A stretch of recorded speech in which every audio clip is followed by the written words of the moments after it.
অসুস্থ মায়ের পাশে দাঁড়াতে শিগগিরই দেশে ফিরছেন বিএনপির ভারপ্রাপ্ত চেয়ারম্যান তারেক রহমান। সোমবার পরিবারের ঘনিষ্ঠ একটি সূত্রের বরাতে জানা যায়, সপ্তাহখানেকের মধ্যেই সপরিবারে দেশে ফিরছেন তিনি।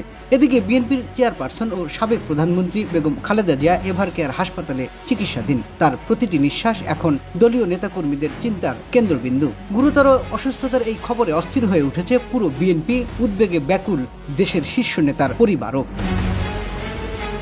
লন্ডনে থাকা তারেক রহমান ওই পরিস্থিতিতে চরম উৎকণ্ঠায় রয়েছেন। দূর দেশে থেকেও তিনি তার এবং স্ত্রী ডক্টর জুবাইদা রহমান সার্বক্ষণিক মায়ের শারীরিক অবস্থার খবর নিচ্ছেন। মেডিকেল বোর্ডের একজন সদস্য হিসেবে জুবাইদা রহমান খালেদা জিয়ার চিকিৎসায় সরাসরি সম্পৃক্ত।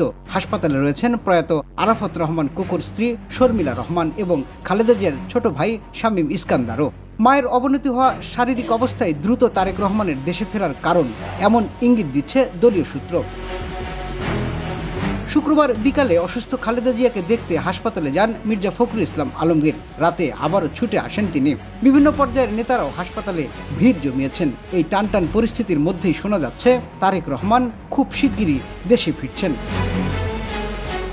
নাম প্রকাশ না করার শর্তে বিএনপির উচ্চ পর্যায়ের একজন নেতা জানান, ডিসেম্বরের প্রথম সপ্তাহেই তারেক রহমান দেশে ফিরতে পারেন। দেশে ফিরে তিনি ভোটার হবেন এবং নির্বাচনী প্রচারেও সক্রিয় হবেন বলে প্রস্তুতি চলছে। দলীয় সূত্র আরও জানায়, প্রায় 17 বছর পর দ্বিতীয় শীর্ষ নেতার প্রত্যাবর্তন ঘিরে আগেই তার নিরাপত্তা, বাসভবন সংস্কার, অফিস সজ্জা সহ সব প্রস্তুতি সম্পন্ন ছিল।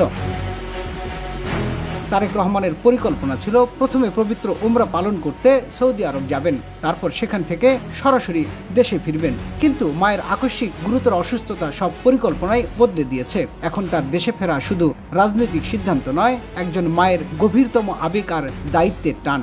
সংশ্লিষ্ট সূত্রগুলো জানাচ্ছে, যত দ্রুত সম্ভব তিনি মায়ের পাশে থাকতে দেশে ফিরবেন।